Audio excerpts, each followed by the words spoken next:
उस लैंड में कुछ ऐसा क्या था जो सबसे खतरनाक एक्सपीरियंस था जो मैं आपको शेयर करना चाहता हूँ। नेगेटिव एनर्जी आपके आगे की थी, तो इसमें आप उस टाइम पे आपको क्यों नहीं हार्म करा? एक तो हुआ कि आप जाके एक कमरे के एक एक चीज़ खिड़की दरवाजे आपने सील कर दिया, बट एक हुआ कि आपने एक प्रॉपर एनर्जी को ही पूरे घर में मूव कराया। नेगेटिव एनर्जी जहाँ पे होती है तो वहाँ पे काफ़ी ठंडी हवा या फिर टेम्परेचर जो है वो लो होता है। ये डिपेंड करता है अलग अलग जगहों का। ओके,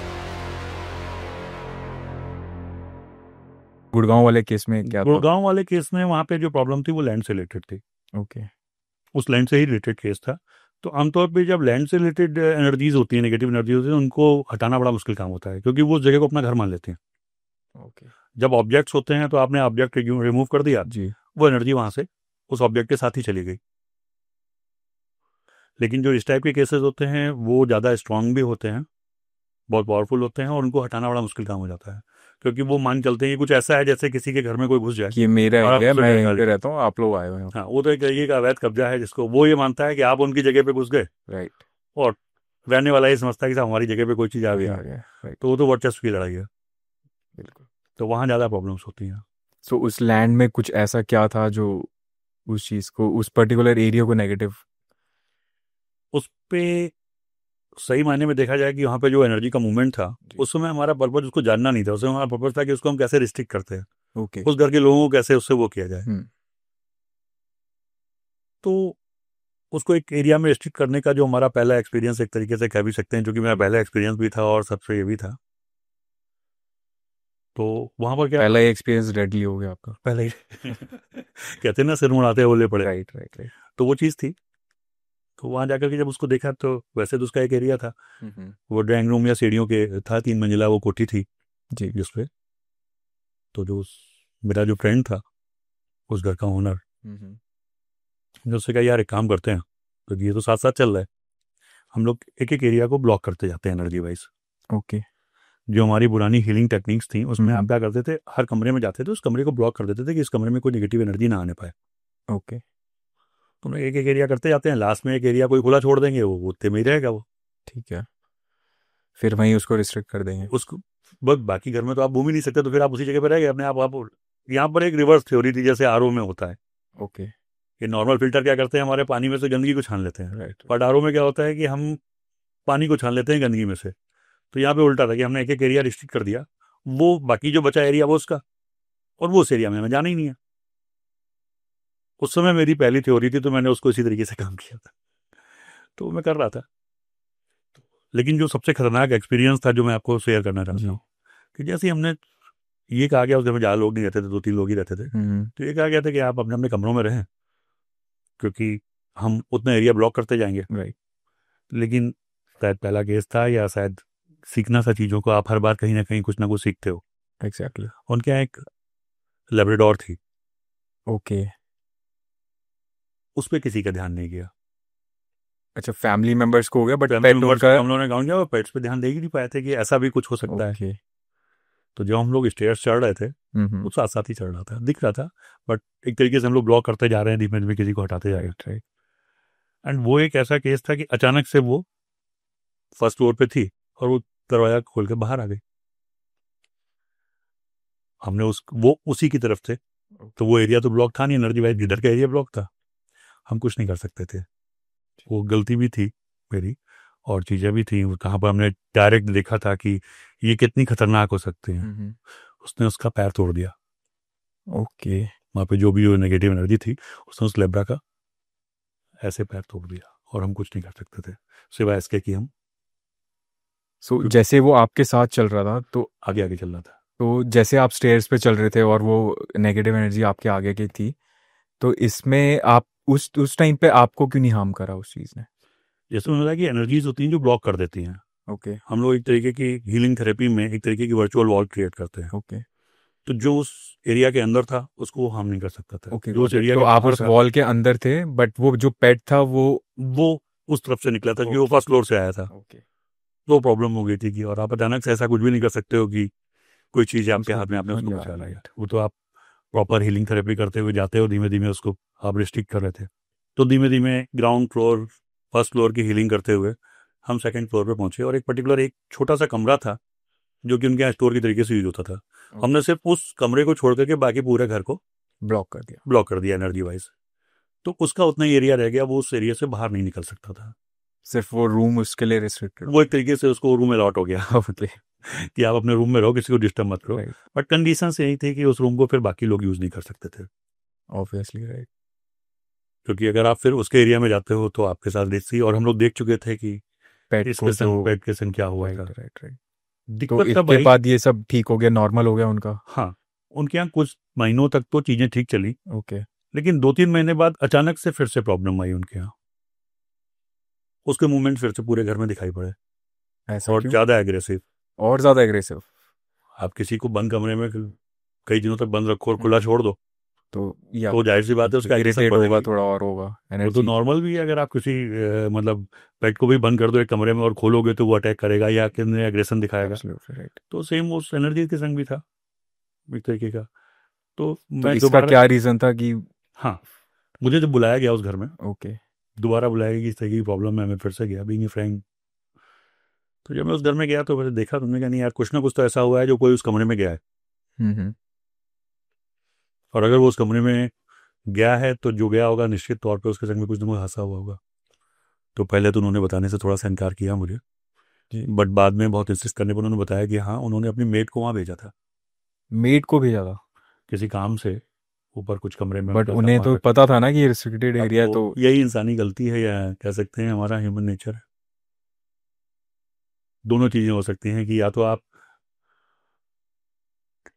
मेड के या सर्वेंट्स की लाइफ की उतनी वैल्यू नहीं समझते थे, या उस चीज़ को उतना सीरियसली नहीं समझ पा रहे थे। क्योंकि जब चीज़ें बंद हो बट जाती हैं तो इतना आपको लाइटली एक्सपीरियंस करा उन्होंने पेट का भी देखा। के साथ बट भी वो जो। कहते हैं कि एक इंसानी स्वभाव होता है कि जब चीज़ें थोड़े से रिलैक्स हो जाती हैं तो वो लापरवाह हो जाता है। Right right. 2-3 महीने तक चीज़ें चली, नॉर्मल हुई तो चलेगा। तो फिर मेड के साथ क्या हुआ? तो फिर उन्होंने बताया कि वो मेड को उन्होंने भेज तो दिया, जी।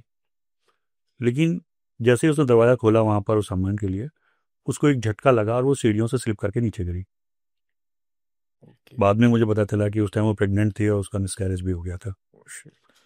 लेकिन उसके बाद से उसका मूवमेंट पूरे घर में हो गया, और वो काफ़ी एग्रेसिव भी हो गया। जो एक पर्टिकुलर एरिया था उसके। वो एरिया ब्रेक हो गया, राइट। फिर पूरे घर में ही उसका मूवमेंट हो फिर गया। तो उसके पूरे घर में उसका मूवमेंट चालू हो गया। ओके। क्योंकि जितने लिमिट में उसको रहना था वो तो फिर आपने भी कैसे हो गया। कंट्रोल करा इस चीज को दोबारा से? तब तक मैंने थोड़ा सा अपडेट भी किया था। फिर तो मेड के अलावा और किसी को भी हार्म करा था मतलब उन या लोगों को फिर? प्रॉब्लम हुई थी, तभी तो उन्होंने मुझे बुलाया था कि उन्हें चीज़ें डिस्टर्ब होने लगी थी कहीं ना कहीं, तो उन्होंने मुझे बुलाया। मेड वाली बात तो उन्होंने मुझसे छुपाई थी लिटरली। Right right right. वो तो जब मैंने पूछा कि आखिर जब तक कोई गया नहीं तो ये फिर बाहर कैसे आया, तो वो वाली बात तो छुपाई गई थी। खैर उस बारे में ज़्यादा कुछ कह नहीं सकते हम। हालांकि मुझे गुस्सा भी आया कि ये गलत था, एक इंसान की लाइफ की वैल्यू होनी चाहिए। एग्जैक्टली। कोई बात नहीं। फिर वैल्यू भी, फिर जो टाइम दिया है, जो एनर्जी यूज हुई है आपकी भी, सारी वो चीज़ें, भी वेस्ट है। वो भी एक तरीके की सारी वेस्टेज है, और वो आपके लिए भी रिस्की है। और सेकंड, जब मेरा वहाँ पे हुआ हीलिंग सेशन, तब तक मैंने चीज़ों को काफ़ी अपडेट किया था, क्योंकि ये जो थेरेपी थी कि आप एक एक कमरे को ब्लॉक करो, ये प्रैक्टिकली पॉसिबल नहीं हो पा रहा था। राइट। उसमें थोड़े से एडवांस टेक्निक्स यूज की गई हीलिंग की। जी। वो मैंने नॉर्मल हीलिंग थेरेपी से अलग किया था कि ये पर्टिकुलर जगह पे बैठ करके मैंने सिर्फ एनर्जी का मूवमेंट कराया था। एनर्जी का मूवमेंट एज इन? जैसे हीलिंग थेरेपी में क्या होता है, आप एटमॉस्फेरिक एनर्जी को एक पर्टिकुलर एरिया में मूव कराते हो। ओके। तो एक तो हुआ कि आप जाके एक कमरे के एक एक चीज, खिड़की, दरवाजे आपने सील कर दिया, बट एक हुआ कि आपने एक प्रॉपर एनर्जी को ही पूरे घर में मूव कराया। ओके। जो हीलिंग में बेसिकली किसी भी हीलिंग थेरेपी को आप उठाओगे, राइट। उसमें वो एटमॉस्फेरिक एनर्जी को ही यूज करते हैं, एक पर्टिकुलर पॉइंट पे कंसंट्रेट करते हैं। जस्ट लाइक जैसे मैग्नीफाइंग ग्लास है, हम धूप में लगते हैं तो एक चीज जल जाती है, तो वो क्या करता है, धूप की सारी गर्मी को एक जगह पे कंसंट्रेट कर देता है। Right right. तो सेम हीलिंग थेरेपी में होता है कि वो एटमॉस्फेरिक एनर्जी को एक पूरे उसमें मूव करा देते हैं। ओके। तो वो ज़्यादा रिस्की नहीं था, क्योंकि उसमें सबको अपने अपने कमरे में बैठना था। बट उसमें एक प्रॉब्लम ये होती है कि जितनी देर में वो हीलिंग प्रोसेस चल रहा है, उतनी देर में आपका कोई भी आदमी घर से अंदर या बाहर नहीं गया, ओके। क्योंकि वो घर की एक बाउंड्री डिसाइड करके तब उस पर काम, पूरा घर लॉक होना चाहिए। लॉक होना चाहिए। ओके। तो मैंने उनसे बोला हम लोग एक कमरे में बैठ करके इसको करते हैं, क्योंकि पिछली बार हम लोग देख चुके थे कि एक एक्सपीरियंस पेट के साथ हो गया है। एक्सपीरियंस हो गया था। तो मैंने उनसे कहा कि भाई ऐसा करो, आप घर का दरवाजा बंद कर लो, और कोई भी बाहर जो है जाएगा नहीं और बाहर से अंदर आएगा नहीं। 15 मिनट का, 20 मिनट का, जो भी ये प्रोसेस है, इस पूरे टाइम ड्यूरेशन में आपको घर लॉक रखना पड़ेगा। ठीक है। हम एक कमरे में बैठ गए और मैं हीलिंग सेशन हम लोगों का चालू था। अचानक से पूरे घर की एनर्जी एकदम से डाउन हुई, जो निगेटिविटी थी। ओके। तो नॉर्मली ऐसा होने का रीजन सिर्फ ये होता है कि वो चीज़ उस एरिया से बाहर निकल गई। जी। तो हम लोग जैसे मूवीज़ में या फिर हम लोगों ने अभी तक जो देखा है, तो उसमें ये होता है कि नेगेटिव एनर्जी जहाँ पे होती है तो वहाँ पे काफ़ी ठंडी हवा या फिर टेम्परेचर जो है वो लो होता है। ये डिपेंड करता है अलग अलग जगहों का। ओके। जहाँ पे भी आपके एनर्जी मूवमेंट होंगे, वो पॉजिटिव एनर्जी हो या नेगेटिव एनर्जी हो, आपको इस तरीके की फीलिंग आएगी। जैसे अगर कोई आपकी हीलिंग भी कर रहा है राइट। नॉर्मली, तो आपको ऐसा लगता है जैसे आपके ऊपर, आपको टच भी नहीं करेगा वो।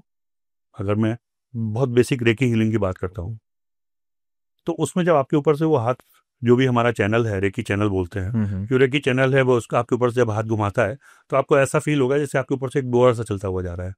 ओके। वो अलग अलग लोगों के अपनी अपनी ऑरा के हिसाब से अलग अलग एक्सपीरियंस होते हैं। किसी को गर्म महसूस होता है, किसी को ठंडा महसूस होता है।